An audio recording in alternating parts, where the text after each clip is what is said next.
Atos, capítulo 28.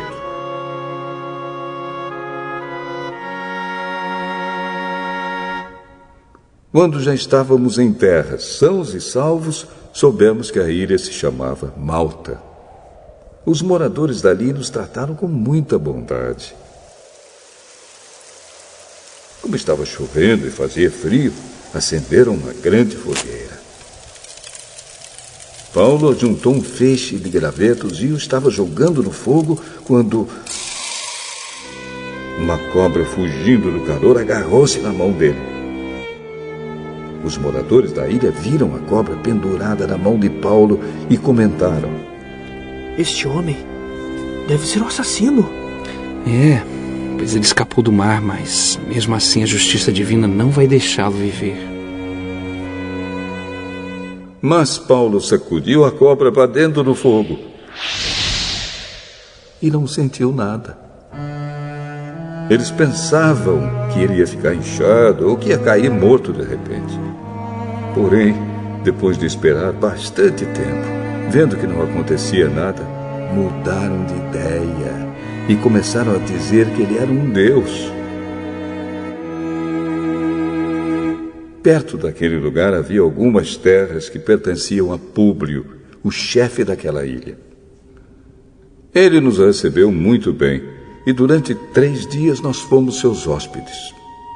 O pai dele estava de cama, doente com febre e disenteria. Paulo entrou no quarto, fez uma oração, pôs as mãos sobre ele e o curou. Depois disso, os outros doentes da ilha vieram e também foram curados.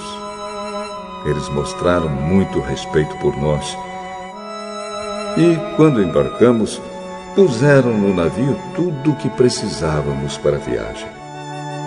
Depois de ficarmos 3 meses na ilha, embarcamos num navio da cidade de Alexandria, que tinha na proa a figura dos deuses gêmeos, Castor e Pólux. O navio tinha passado o inverno na ilha.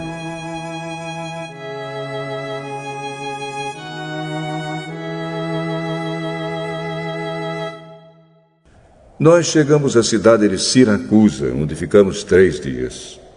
Dali seguimos viagem e chegamos à cidade de Régio. No dia seguinte, o vento começou a soprar do sul e em 2 dias chegamos a Pozzuoli. Nessa cidade encontramos alguns cristãos que nos pediram que ficássemos com eles 1 semana.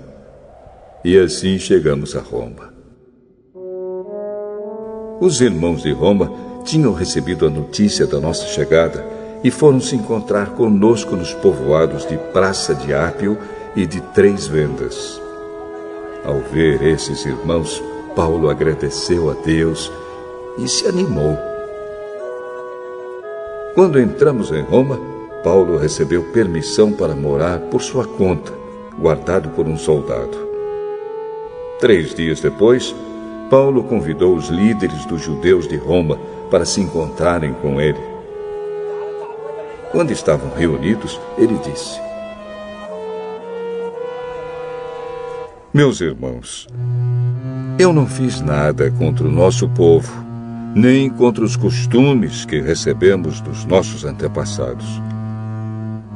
Mesmo assim, eu fui preso em Jerusalém e entregue aos romanos.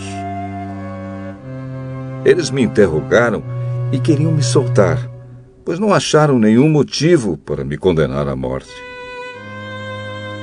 Mas os judeus não queriam que me soltassem.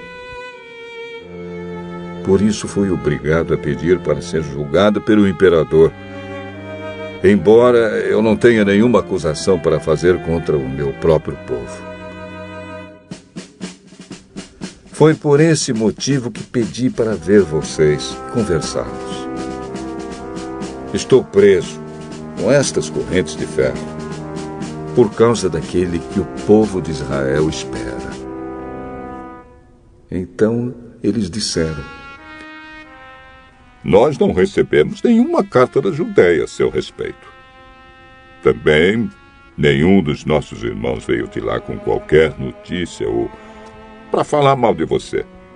mas gostaríamos de ouvir você dizer o que pensa, pois sabemos que, de fato, em todos os lugares falam contra essa seita a qual você pertence.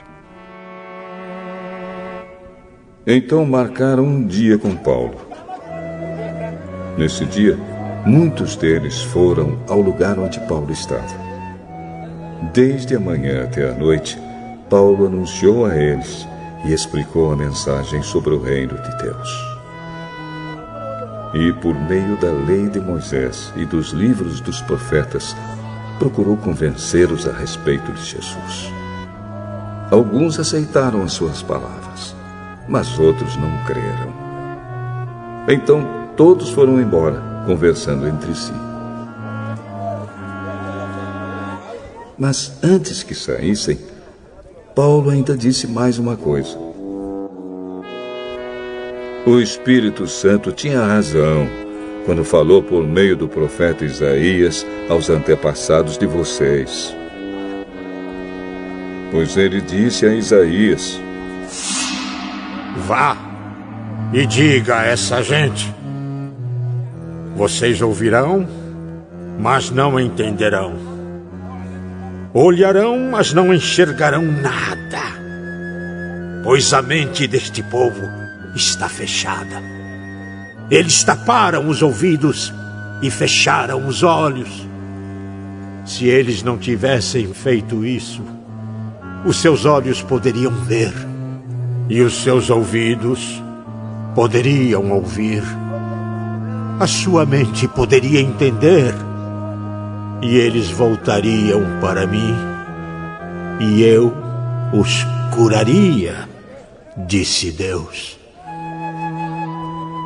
E Paulo terminou dizendo: Pois fiquem sabendo que Deus mandou a mensagem de salvação para os não-judeus, e eles escutarão. Depois que Paulo disse isso, os judeus foram embora, discutindo com violência.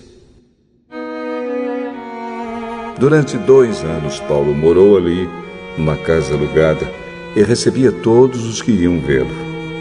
Ele anunciava o reino de Deus e ensinava a respeito do Senhor Jesus Cristo, falando com toda coragem e liberdade.